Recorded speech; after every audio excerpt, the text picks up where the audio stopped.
agree with me on the part of Peter Obi that he himself is the brand on his own.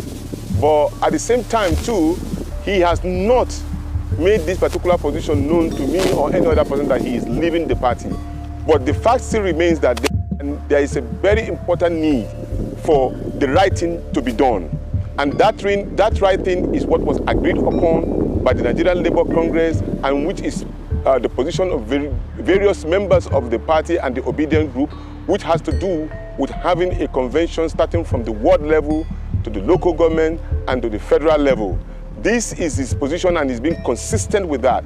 That will usher in a large number of persons, credible people who believe in his ideology, who are ready to flow with him so that we can get to the destination of capturing Nigeria. And you can see with this humility, I've never seen this kind of humility in my life, where a convention will favor you and yet you'll be demanding that the right thing should be done. And I think he should be applauded for such a very bold step in which he has taken by saying, look, I saw the communique, and the communique is saying that they are giving me the position of the presidential candidate and all, but still, if the right thing is not done, I am not part of it until when the right thing is done for the interest of the Nigerian people, so that all of us can start leading to a new life that, look, when you do the right thing, it doesn't hurt us, it actually add more credibility to our process. That is exactly his position, and I don't think he's going to change from that particular position. You know, he always said that he who wants to be an excellency must come through an excellent way. Following the non-inclusive convention carried out by Yunusa Tanko in Nnewi, Anambra State, a lot of persons alleged that Mr. Peter Obi has dumped the Labour Party with obedience. Well, that is not the truth. Mr. Peter Obi did not dump the Labour Party. He only wants Yunusa Tanko to do the right thing. Peter Obi stands with the position of the Nigerian Labour Congress. This was disclosed by Dr. Yunusa Tanko, a spokesperson to Mr. Peter Obi. He said that Mr. Peter Obi, despite the convention outcome, gave in unopposed ticket in 2027 presidential election, that Mr. Peter Obi wanted the right thing to be done and did not accept the outcome of the convention. That is the kind of personality Mr. Peter Obi is. He always wants the right thing to be done. It's very important that the right thing is being done. That is the true position in which His Excellency Peter Gregory Obi has made known to leadership of the party. In order to intervene in the issues, he first of all had a meeting with the members of the Federal House of Reps, and then he had a meeting with the senators, then he had a meeting with the leadership of the party in Asaba. And his position was consistent with what he believes. He doesn't like to belong to an association or a group where there's too much acrimony. And he believes in the rules of law, which is the focal point of our democracy. And so therefore, having heard a lot of hues and cries by members of the political parties and members of the obedient movement, who happen to be almost 6 million or more than that across the Federal Republic of Nigeria, he asked the leadership of the party for an extension, a shift in date for proper consolidation and consideration and conversation with all the stakeholders. And these stakeholders include the Nigerian Labour Congress, who are the owners of the party, stakeholders, the obedient movement, the general public who believe in his candidature and who believe that the party is the party that could midwife us into the new generation of a new Nigeria. And so therefore, he is a person that doesn't like to see people who have been attacked wrongly or rightly. And that is the reason why, even though the communique of the party favored him, he said no.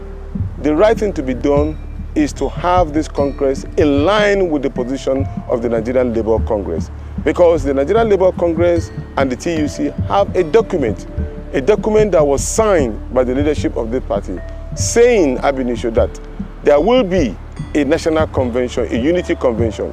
This particular unity convention was midwifed by Comrade Femi Falana, the likes of Professor Pat Otomi, Wale Okuni, and a lot of people in the Nigerian Labour Congress who agree on that particular document as stated by Comrade Ayuba Waba in the last interview he had with Channels Television. And there are two contending issues. These contending issues happen to be the inauguration of the Board of Trustees, which will be led by Comrade Ajaero, and at the same time, there will be a unity convention that will start from the ward level to the state, to the local government, then to the state. And you may want to ask, what are the advantages of this? Because the unity convention will give room for all interest groups across the globe, more than 6 million people, to partake in that particular process, so that we can now have institutionalized structures from the ward level to the national level. It's not too hard to be done. And so these are the future that the Labour Congress has seen and trying to midwife into the party. But unfortunately, some other person decided to do otherwise. It may interest you to know that at every point in time there are issues of this nature, he always intervenes. He always intervenes. Let me draw your attention back even to the issue of the Arabambi and then the Apapa issue. He intervened. In fact, he called for a truce and a meeting. Unfortunately, that particular meeting did not hold until when we had the saga at the Supreme Court. But then he also intervened in this particular situation where I just told you that he has meetings, including with the national leadership of the party at Asaba. So there's no time that Peter Obi has left all of these particular issues lingering.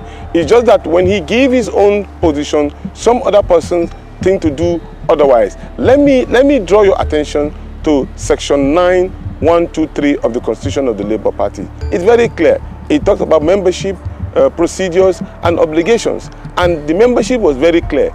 If you go back again to section 10 of the Constitution, it talks about those to vote and be voted for. It's very clear.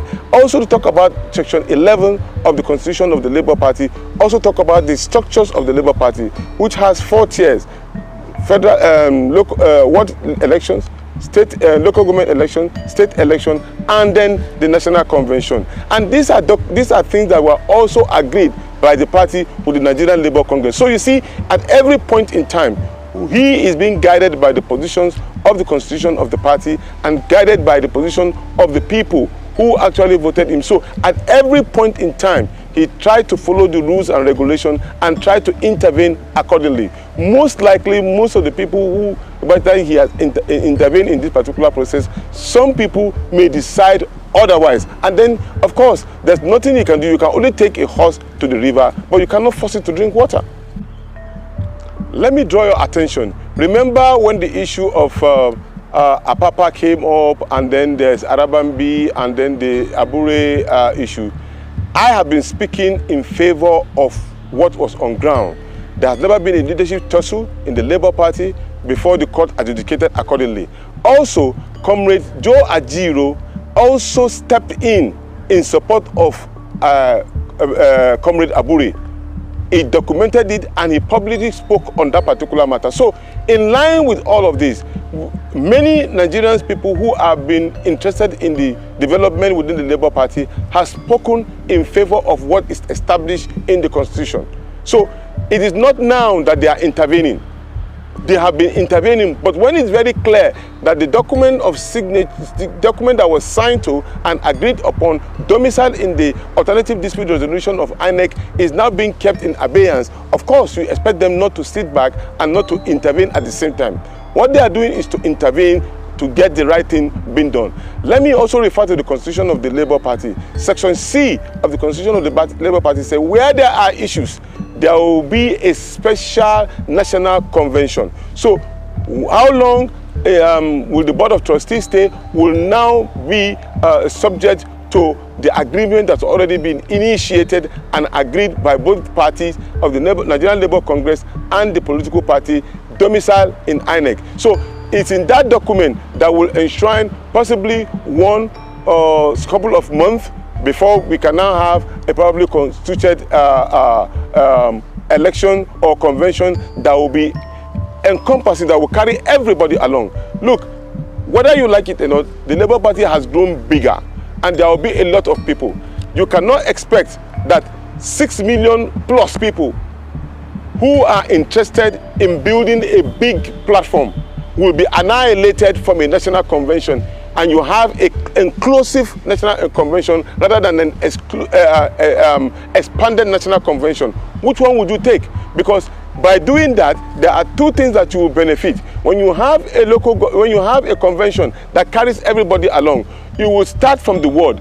Everybody, whoever you are in the Labour Party, will go back to your ward. Like myself, I will go back to my ward, either in Kano or in Abuja, to build the structure.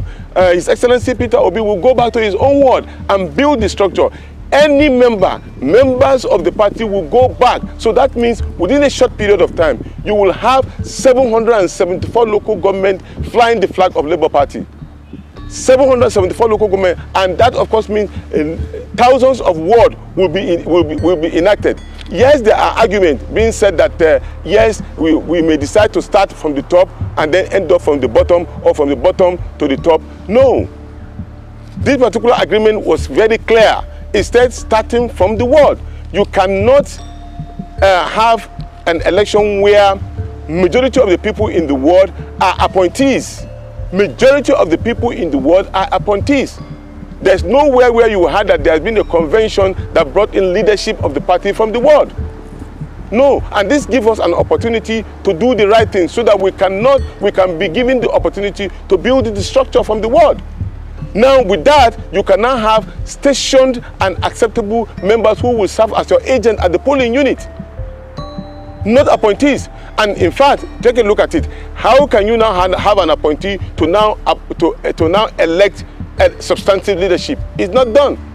So it is better they start from elected position, who will in turn elect the leaders of the party. This is what the position of the Labour Congress is, and I think it's, for any logical thinking, that is the best thing to be done to help build the party. In fact, it will be disservice to Barrister Joe Ajaero if people made those particular allegations on him. I led my position on this fact because when nobody was talking, Joe Ajaero issued a statement. Not only did he issue a statement, he also went to the Labour Party Secretariat to defend and protect Julius Abure. It is on record, you can see it. He went there, even when other persons were there, he went there to protect their political party and protected the leadership of the party at that time. And nobody called him name at that time. That is unfair to him, with all due respect. And now, what he's always trying to do is to institutionalize and put the right thing in the right place by saying, look, we have an agreement. In fact, to tell you the truth, when the agreement was made, it was that particular calmness that Professor Julius Abure showed at that time that made the party blossom. Because the agreement was that, okay, after 1 year, there will be a unity convention. All of us agreed. It was agreed that there was going to be a unity convention starting from the ward. Starting from the ward to the local government to state, and then to the federal level. It can't hurt anybody, and nobody is against anybody from coming back. But as long as you do the right thing, you will be legitimately returned if you are to be returned. Legitimately. Not to come and say, no, we will do it from the top. No, let's do it so that everybody will be carried along. That is the position of Joe Ajaero and so many other Nigerians. Look, we could cover Eagle Square for a national convention because we are large. We don't need to do a convention in Inewi. No, we are a big political party, and so we can do it in Eagle Square. And when anybody returns, whether Julius Abure or any other person, it will be seen to be acceptable and accepted by almost everybody.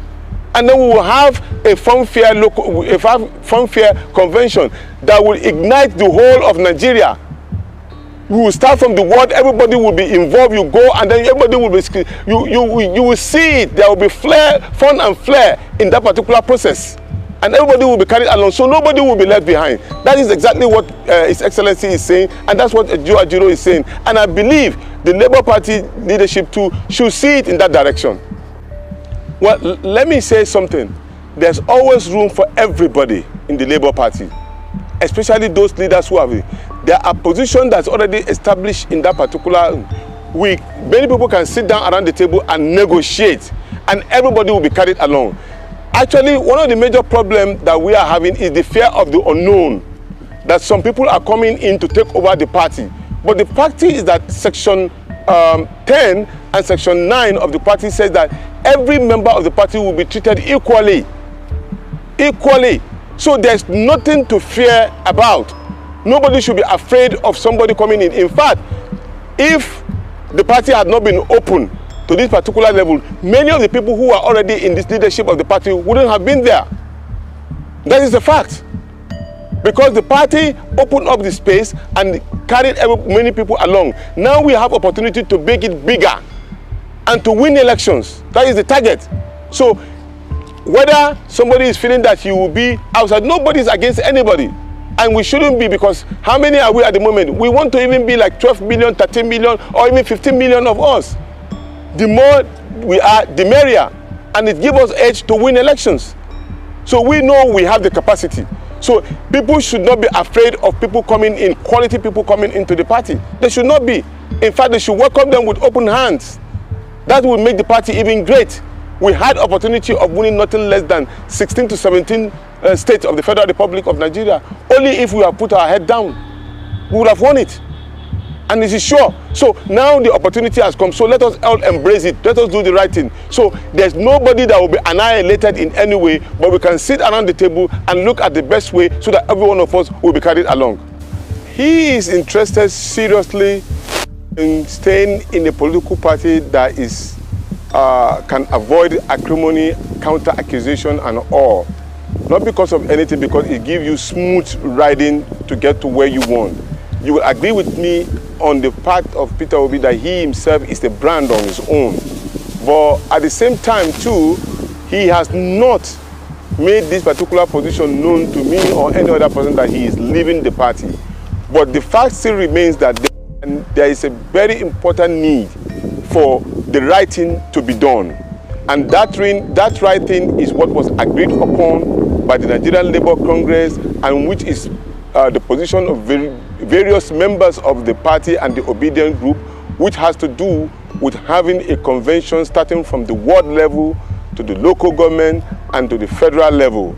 This is his position, and he's being consistent with that. That will usher in a large number of persons, credible people, people who believe in his ideology, who are ready to flow with him so that we can get to the destination of capturing Nigeria. And you can see with this humility, I've never seen this kind of humility in my life, where a convention will favor you and yet you'll be demanding that the right thing should be done. And I think he should be applauded for such a very bold step in which he has taken by saying, look, I saw the communique, and the communique is saying that they are giving me the position of the presidential candidate and all, but still, if the right thing is not done, I am not part of it until when the right thing is done for the interest of the Nigerian people, so that all of us can start leasing to a new life that, look, when you do the right thing, it doesn't hurt us, it actually add more credibility to our process. That is exactly his position, and I don't think he's going to change from that particular position. You know, he always said that